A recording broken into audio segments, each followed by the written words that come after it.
ఇదే కాకుండా 3 నెలల 30,000 ప్రభుత్వ ఉద్యోగాలు ఇచ్చి నిరుద్యోగ యువకులకు ప్రభుత్వము ఒక సంపూర్ణమైన విశ్వాసం, ఈ ప్రభుత్వం మాది, మా కోసమే ఈ ప్రభుత్వం పనిచేస్తుంది, మా కోసమే ఈ ప్రభుత్వం ఆలోచన చేస్తుంది అని చెప్పి ఈరోజు మన ప్రభుత్వం అన్ని కార్యాచరణలు తీసుకున్నాం. మనం డిసెంబర్ 7 నాడు మన ప్రభుత్వం ప్రమాణ స్వీకారం చేసి మార్చి 17కు 100 రోజులైంది.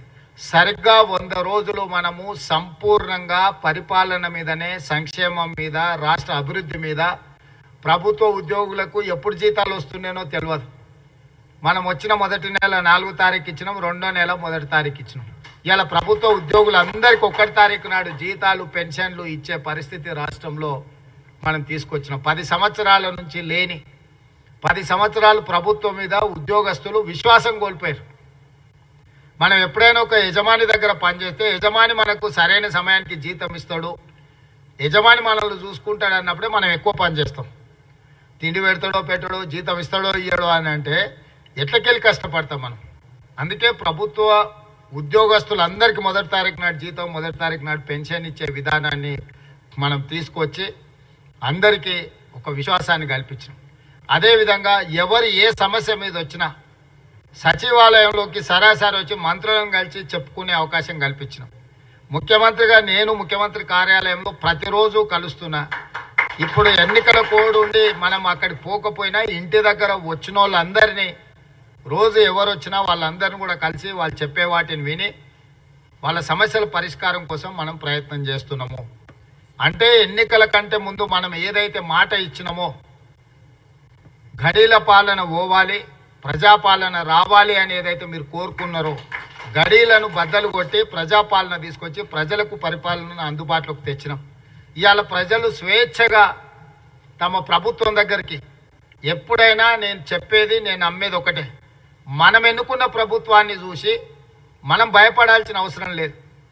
మనం సంతోషంగా పోయి చెప్పుకునేటట్టు ఉండాలి మన నాయకుడి దగ్గరికి. గత ప్రభుత్వం ఓట్లేసి గెలిపించిన ప్రజల్నే భయపెట్టి, పోలీసులు కేసులు పెట్టి, ఫోన్ ట్యాపింగులు చేసి, ఎవరు ఏం మాట్లాడుకుంటారో, ఎవరింట్లో భార్య భర్తలు మాట్లాడుకున్నా వినాలన్న దుర్మార్గమైన ఆలోచన గత ప్రభుత్వం చేసింది. ఆయన మాట్లాడుతుండే కేటీఆర్, కొద్దిమంది విన్నామని. ఏం పనే మంది సంసారాలలో ఏలు పెట్టి చూసే పని మీకు? ఎవడన్నా సిగ్గునోడు అట్లా మాట్లాడతాడా? ఇంటే విన్నాం కొంతమంది ఫోన్లు, ఇంటే ఏమవుతుందంట? ఎవడన్నా గిట్లా భర్తగించి ఎవడన్నా మాట్లాడతాడా? ఇంటే ఏమవుతుంది? అదే అవుతుంది. చెర్లపల్లిలో చిప్పకూడి తినాల్సి వస్తుంది. ఇప్పుడు వాళ్ళు చెప్పినట్టు ఇన్న అధికారులు ఈరోజు ఊసలు లెక్క పెడుతున్నారు. ఆయన అంతకంటే ముందే చెప్పినాం, వద్దురని ఆయన, వాళ్ళు దుర్మార్గులు, దోపిడీదారులు, దొంగలు, వాళ్ళ మాటలు విన్నారంటే మీరు జైలుకు పోతారు, మిమ్మల్ని తర్వాత తిరిగి కూడా చూడారని. ఇవాళ కేసులలో ఇరుక్కున్న వాళ్ళని అయ్యో పాపం అని కూడా అంటలేరు వాళ్ళు. చేసినాం, ఇట్లనే చేస్తాం.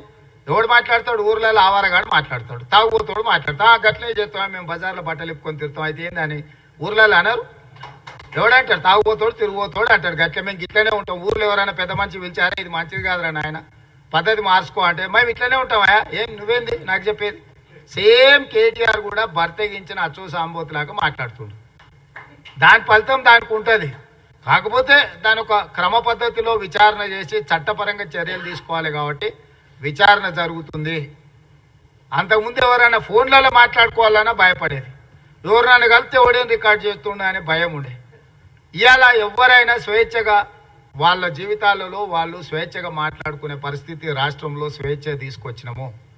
ఇవాళ ఏదున్నా సచివాలయానికి వెళ్ళి మనం చెప్పుకునే పరిస్థితి ఉంది. అందుకే ఇవాళ నిన్న ఎమ్మెల్సీ ఎన్నికలు జరిగినాయి. ఓటు విలువ నాకు తెలుసు కాబట్టి ఢిల్లీ నుంచి వచ్చి సుప్రీంకోర్టు చీఫ్ జస్టిస్ను కలిసి అక్కడ నుంచి సరాసరి కొడంగల్ పోయి కొడంగల్లో ఓటేసి మళ్ళీ అక్కడ మా వాళ్ళు అందరినీ కలిసి ఓ రోజంతా కూర్చొని వాళ్ళతో మాట్లాడి మంచి చెడ్డ యోగక్షేమాలు కనుక్కొని వచ్చిన. ఓటు ఎంత విలువైందని అంటే మనల్ని ఏలే వాళ్ళని ఎన్నుకునేది మనమే.